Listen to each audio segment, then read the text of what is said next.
दोस्तों, इतिहास में कुछ ऐसे सवाल हैं जिनका जवाब सुनने के बाद लोग हैरान रह जाते हैं। आज हम ऐसे ही एक सवाल की बात करने वाले हैं। एक ऐसा सवाल जो सोशल मीडिया पर लाखों बार पूछा जाता है। सवाल यह है कि अगर डॉक्टर भीमराव अंबेडकर ब्राह्मणवाद की आलोचना करते थे तो उन्होंने अपनी दूसरी शादी एक ब्राह्मण महिला से क्यों की?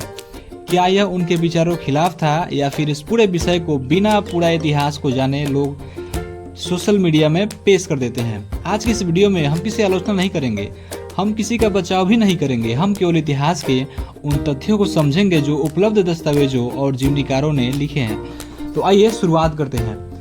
डॉक्टर भीमराव अंबेडकर का पहला विवाह रमाबाई से हुआ था। रमाबाई ने अंबेडकर जी का साथ उस समय दिया था जब उनके पास धन नहीं था, सुविधाएं नहीं थी और जीवन में संघर्ष से भरा हुआ था। विदेशों में पढ़ाई, आर्थिक कठिनाई, सामाजिक अपमान, इन सब के बीच रमाबाई हमेशा उनके साथ खड़ी रही।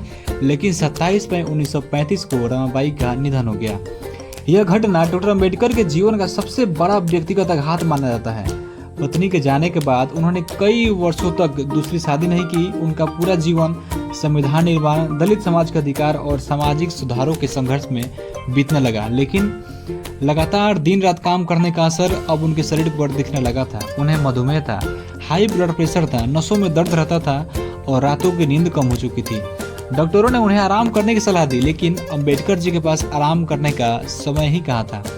इसी दौरान उनके जीवन में एक ऐसी महिला आई जिसका नाम था डॉक्टर शारदा कबीर। अब यहाँ एक सवाल उठता है कि क्या दोनों पहले से एक दूसरे को जानते थे? इसका उत्तर है कि इतिहास में ऐसा कोई प्रमाण नहीं मिलता है कि वे बचपन से या युवावस्था से ही एक दूसरे से परिचित थे। अधिकांश इतिहासकार मानते हैं कि दोनों का परिचय 1947-48 के आसपास इलाज और स्वास्थ्य संबंधी देखभाल के दौरान हुआ था।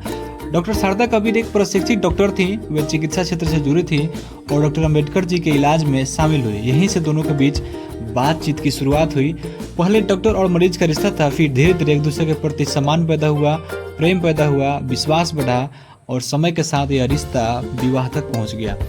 लेकिन यहीं से एक नया विवाद भी शुरू हुआ, क्योंकि शारदा कबीर जन्म से एक सारस्वत ब्राह्मण परिवार से थी और यही बात आज तक सोशल मीडिया पर बहस का विषय बनी हुई है। लेकिन क्या केवल इतना जान लेना पर्याप्त है या इसके पीछे की पूरी कहानी भी हमें जाननी चाहिए? आइए अगले भाग में हम यही समझते हैं कि आखिर अंबेडकर जी ने विवाह क्यों किया और क्या सचमुच यह उनके विचारों के खिलाफ था या नहीं। अब तक हमने जाना है कि डॉक्टर अंबेडकर की पहली पत्नी रमाबाई का निधन हो चुका था। उनका स्वास्थ्य लगातार बिगड़ रहा था और इसी दौरान उनकी मुलाकात डॉक्टर शारदा कबीर से होती है। लेकिन अब सबसे बड़ा सवाल सामने आता है, आखिर ऐसा क्या हुआ कि डॉक्टर और मरीज का जो रिश्ता है शादी तक पहुंच गया? दोस्तों, इतिहास में ऐसा कोई विश्वसनीय जानकारी नहीं मिलती है कि दोनों के बीच किसी फिल्मी प्रेम कहानी जैसी घटनाएं थी। ऐसा कोई प्रमाण नहीं मिलता है कि दोनों ने वर्षों तक एक दूसरे को छिप कर जाना या कोई नाटकीय प्रेम प्रसंग चला। जो जानकारी उपलब्ध है वो इससे अलग कहानी बताती है। डॉक्टर अंबेडकर उस समय लगभग 57 वर्ष के थे। वे लगातार बीमार रहते थे। मधुमेह, ब्लड प्रेशर और अन्य स्वास्थ्य संबंधी समस्याओं के कारण उन्हें नियमित देखभाल की आवश्यकता थी। दूसरी ओर डॉक्टर शारदा कबीर एक प्रशिक्षित डॉक्टर थी। इलाज के दौरान दोनों के बीच बातचीत बढ़ी, लेकिन यह बात केवल दवाइयों तक सीमित नहीं थी। दोनों शिक्षा, समाज, राजनीति और भारत के भविष्य जैसे विषयों पर चर्चा करते थे। समय के साथ डॉक्टर अंबेडकर को लगा कि उन्हें एक ऐसे जीवन साथी की आवश्यकता है जो केवल साथ निभाने वाला न हो बल्कि उनकी बिगड़ती सेहत का भी ध्यान रख सके। उधर डॉक्टर शारदा कबीर भी अंबेडकर जी की विद्वता, संघर्ष और समाज सुधार के कार्यों से प्रभावित थी। यहीं से दोनों ने विवाह का निर्णय लिया। 15 अप्रैल 1948 दिल्ली में दोनों का विवाह हुआ। विवाह के बाद डॉक्टर शारदा कबीर का नाम बदलकर सविता अंबेडकर कर दिया गया। और मुझे यहाँ एक बात नहीं समझ में आती है कि आखिर जब शादी होती है तो महिलाओं का ही नाम क्यों बदला जाता है। लेकिन जैसे ही खबर बाहर आई, बहस शुरू हो गया।